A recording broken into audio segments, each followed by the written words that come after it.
So I love the visual you paint of the list, the things we kind of check off, whether Hmm. we're teachers or students, the things we learn. I can visualize that checklist myself. Um, I want to know what you think the benefits are today, 2025 and beyond.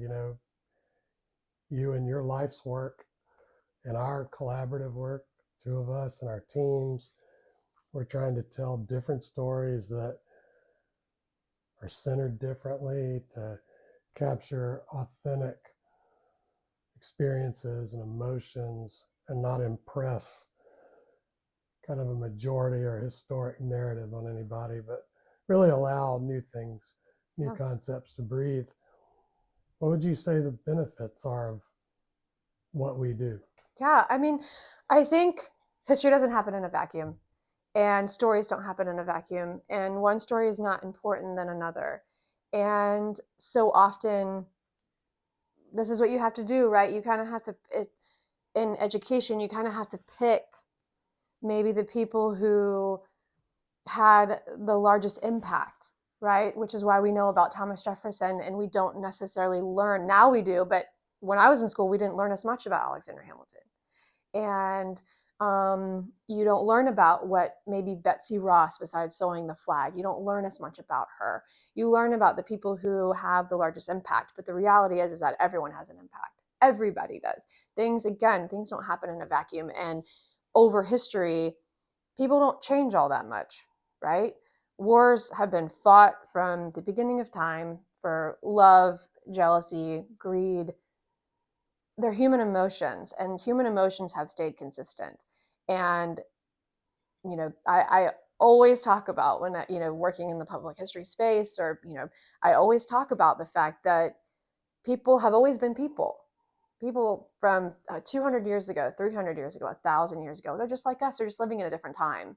So yeah, I mean, I think what is really wonderful about highlighting stories that aren't as well known and highlighting people's experiences is that that shows you what how people lived. I think it shows you more kind of about the complicated tapestry of life. And, I think it's so interesting. Like, material culture is fascinating because you can go into an old home, right? You can go into a house museum and you can pick up a fork. And people might just say, oh, it's a fork. That's so boring. But that fork, depending on the metal, depending on the material, that's going to tell you what time period the house is from. It's going to tell you where people were trading. It's going to tell you what access people had to other places in the world. It's going to tell you different styles, right? Maybe that fork is going to have something that is like in like the 1700s. You're going to see a lot of different imprints on silver that maybe is some sort of, I don't want to say propaganda, but some sort of symbol protesting something with the British Empire, right? So you can learn a lot about what someone eating off of a fork, where that item came from, and how and that ties into everything, right? So this fork, which again just seems like just a simple, boring thing, that fork tells you so much about life. It tells you so much about culture, and then it ties into the bigger messaging, where the bigger messaging is the American colonies are going to get ready to go to war against the British Empire because they don't like that they have taxation without representation, or they don't like for its various regions are very there are various things on why they wanted independence. It ties into kind of the bigger global history of what's going on. And so, highlighting these stories, I think, just fits into this larger narrative. And it's so important. Again, I keep saying history is not existence and like it doesn't exist in a vacuum. And my life, your life, y'all's lives, I mean, all of that is going to impact what we do today, what we're using today in our everyday life, where this paper comes from, where our water is from, where the chairs are from. All of that, it plays into how our children are going to live. It's all going to play into global trade. It all plays into, you know, what like socioeconomic and political status is in the area in which we live.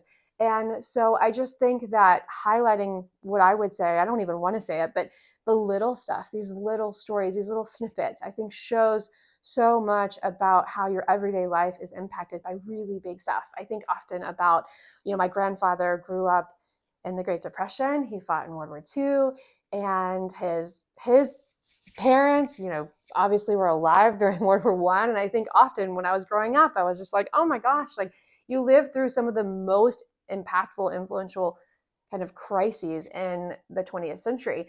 That's never going to happen to me. And then COVID hit, and I was like, oh, I spoke too soon. But I just think about how many things in my life have I lived through that I don't even think about, but they're going to be written about in history books. I was alive during the Gulf War. I don't really remember it. I was too young, but that didn't impact me. The war in Iraq impacted me a little bit because I knew about it. I was following, obviously, the news, but that didn't really play into my everyday life. But, that's going to be written about in history books. It's being written about now. People are assessing, they're analyzing, they're discussing how this has impacted our kind of current situation with the Middle East, our current relationship with the Middle East. And so, yeah, I mean, I think that highlighting just someone's life, just someone's story, really plays into this kind of whole global existence and how everyone impacts history, even if they're not Thomas Jefferson or George Washington or Martin Luther King. Everyone is important, and everyone is existing in the same system as Well, isn't everybody that a else. dynamic of working off the list in Yeah. some ways? You think about history captures, ultimately what we're experiencing right now will be history. Yeah, absolutely. Yeah. And while we're affected on some level by what's happening in global politics and movements, our everyday lives happen in different ways, like Yeah. a million different ways. And what I've found, the more you focus on the local, and I'm not getting at local equals small, but No, just the more you not focus on the local, the more you understand the global.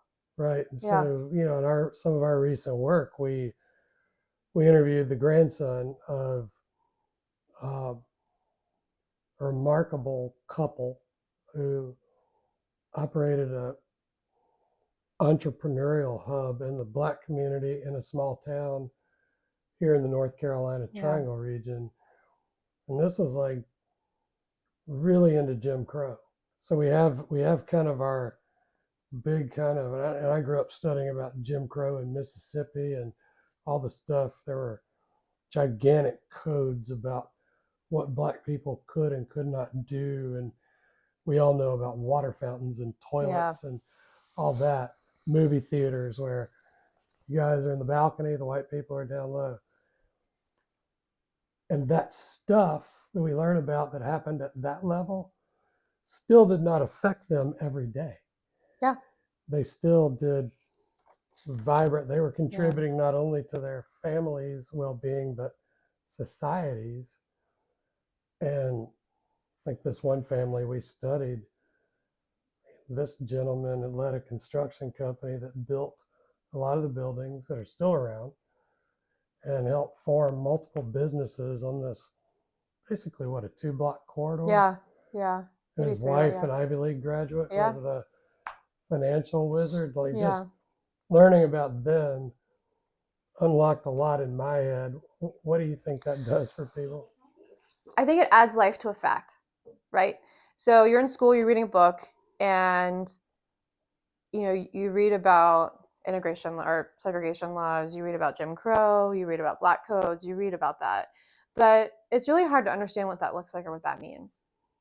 And until you talk to somebody who's experienced it, and it adds life to that, and it adds understanding, and suddenly it becomes more real, because these are people who lived under the system, and not only did they lived, right? They flourished.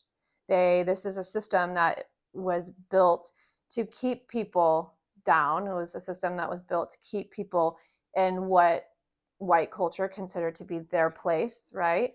And yet this whole kind of movement of it shows resilience, it shows kind of resistance to that, and that was that was against everything that this system was built to do.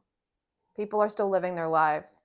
And I think it kind of plays into this bigger story with humanity, and that humans seek to, and they've done this throughout history, humans just kind of, we all want the same things.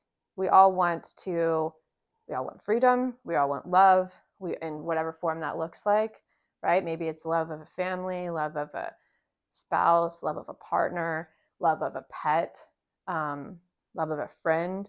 So we all want the same thing.